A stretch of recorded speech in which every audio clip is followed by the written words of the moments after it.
All right, guys, welcome back to the channel. I'm kind of recording like two videos in one, and this will probably go up in the morning. I wanted to record this on Saturday. I just was staying true to my day off. I do this thing all the time where I'm taking the day off, right? Because you got to do it to regenerate and kind of like enjoy a little bit. Got to get outside, whatever. And I always go record videos. So I'm like, okay, yesterday I was giving myself the full day off.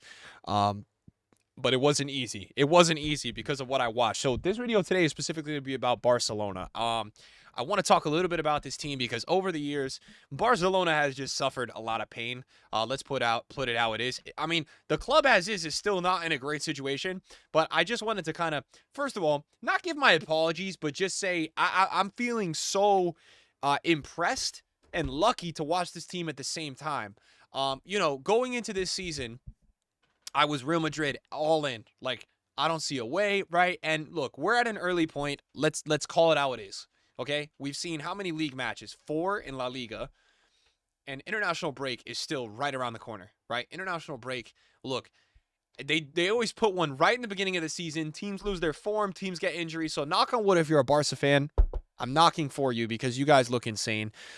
Listen, Barcelona, after 4 games in the league, have 4 wins. They've scored 13 goals and they have 3 against. It's just the way they're playing football. I've watched every single Barcelona game, and they're playing the best style of football right now in the world. Now, you could sit there and say, oh, but Nick, Manchester City is better than them. Oh, I think Liverpool are better than them. Oh, I think Real Madrid will inevitably beat them anyways, right? Or Real Madrid will inevitably beat them in the Champions League anyways. Or Real Madrid will still figure it out, win the Champions League. Look, all these things, maybe that's right. But I want to say, just as an appreciation marker, September 2nd, September 1st, at this point in time, they're playing insane football. So if you're a Barcelona fan, whatever happens throughout the rest of the season, you knew this was possible.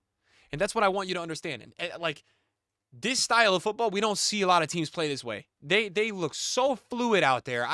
I'm watching Lewa make runs in behind, but then if he sees Rafinha making a run, he's checking in, and then I'm seeing Danny Olmo dribbling 7 players. Yamal, every time Yamal cuts inside, he finds the right pass. I mean, we might have to start the argument that Yamal is on his way to being potentially the best playmaker in the world. He is maybe on his way. He's probably already in the top, whatever you want to put him in.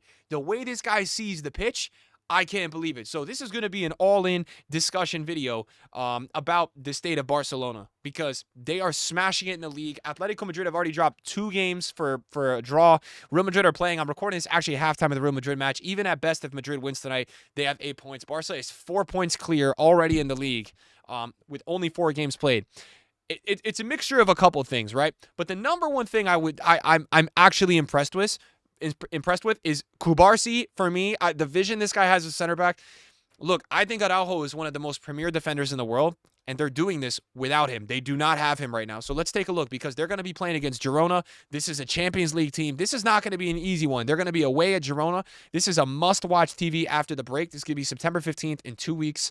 This is going to be a really tough match. Because Girona is capable. They know what it takes. They're in the Champions League. Obviously, any team that gets there. And we just look at what they are doing. Now, look, for me, I'm a person that I rated Fati a lot a few years ago. I don't think he's all that. He's always injured. But let's talk about 3 players right now that they don't even have, and they're playing this way. So, number 1, Araujo. I think he's one of the best defenders in the world. If you don't agree with that, that's your opinion. Okay? Gavi. Now, people like to sit there and say, Gavi, what does he do? Gavi is the player that you want on your team, okay? Just from somebody that plays, all right? He is a little pest out there. He's so annoying, okay? But when you got him on your team, press God, very technical player, fitness like crazy. So, and then they got De Jong, right? So it's like, how does De Jong even fit into this team? Well, it's a good problem, right? It's a good problem. So let's break down the game they just had because I watched the game yesterday, and I just want to talk about a couple of things. First of all, bravo to Hansi Flick. All the flowers that Hansi Flick is receiving right now, he deserves. Okay? He 100% deserves. Now, we've seen what he's done at Bayern, right? Maybe not the best job with Germany, but for me, looking at that Germany team, I don't even know what a lot of people would have done with that Germany team. I think Germany now is in a different place. I think Musiala is more advanced. Wirtz more advanced. Fulkrug helped out a lot. I thought they just had more of an identity with Nagelsmann, right? And that happens sometimes. International football is not easy. But the way they are playing, I mean, we look at Rafinha last season, right? And even the previous ones. We knew the potential was there. So inconsistent as a player. He's looking consistent as ever. He's turning it up every game.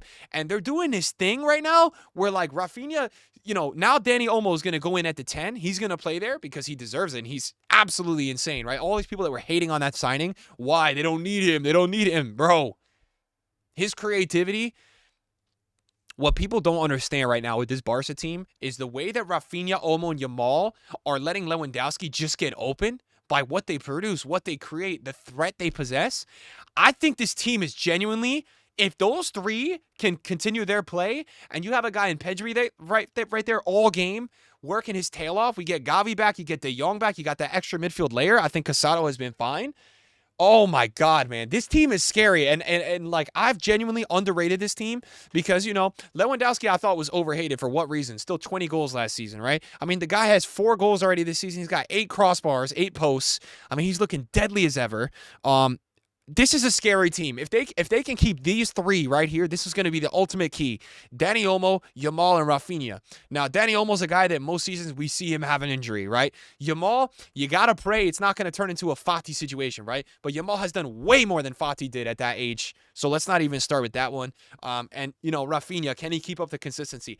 If those 3 variables can continue, I don't see how this team genuinely doesn't compete for winning the league. Now, I know you're going to say, oh, what about last season, right? Because they started off strong, and then they went like this.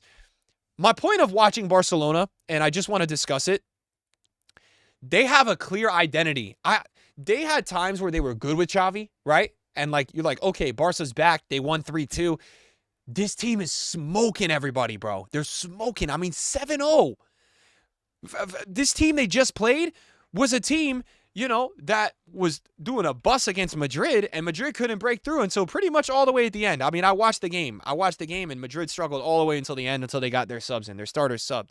Their starters were not playing well. So this is going to be the challenge now with Barca, right? You're playing like this. You know you're possible to play this way. You are playing league-winning football. You are playing Champions League-winning football. I'm not even joking, bro. If you could get Araujo and probably one more of those midfielders back, the way you guys are playing, between Koundé, for me, man, is like the greatest right back in the world right now. This guy is crazy, okay? You are. And I don't think it's too ahead of yourselves to say that because the style you're playing is insane.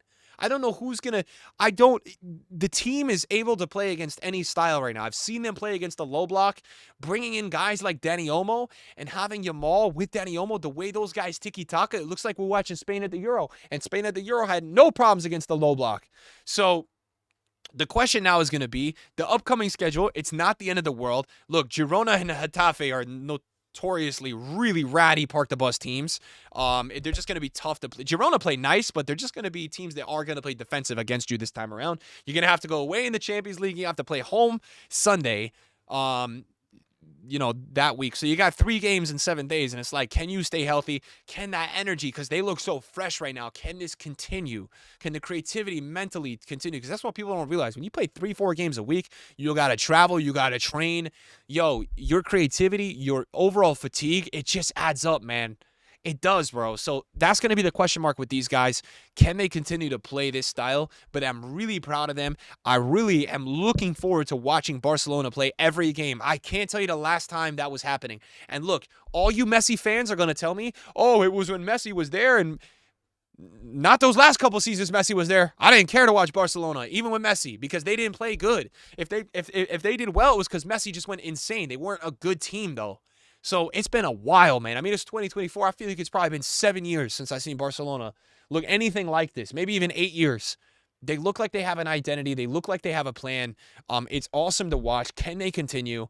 It's a long season. How are the injuries going to look? Let's see their fixtures after that week. Not the most challenging game in the Champions League. And yeah, the schedule is a little easier after that. That 1 week in October is going to be crazy.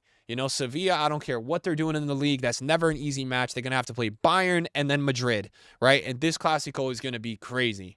But Barca's putting themselves in a position right now where other teams that were favorites, and look, don't kid me, right? I think Atletico Madrid was potentially more of a favorite than Barca before this season.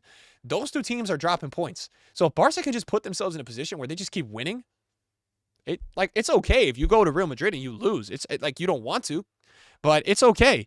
So, I don't know, man. Just an electric team. I'm really proud of a lot of these players. It'll be interesting to see when and the injuries coming back and how these guys fit in. Because I'm of the opinion, I'm always like, if it's not broken, don't try to fix it, right? And right now, nothing is broken over at Barcelona. So let me know in the comments what you guys think about them. Just an incredible team to watch right now. If you're not watching Barca, make sure you tune into the games. They're playing incredible. Thanks for watching, guys. Peace.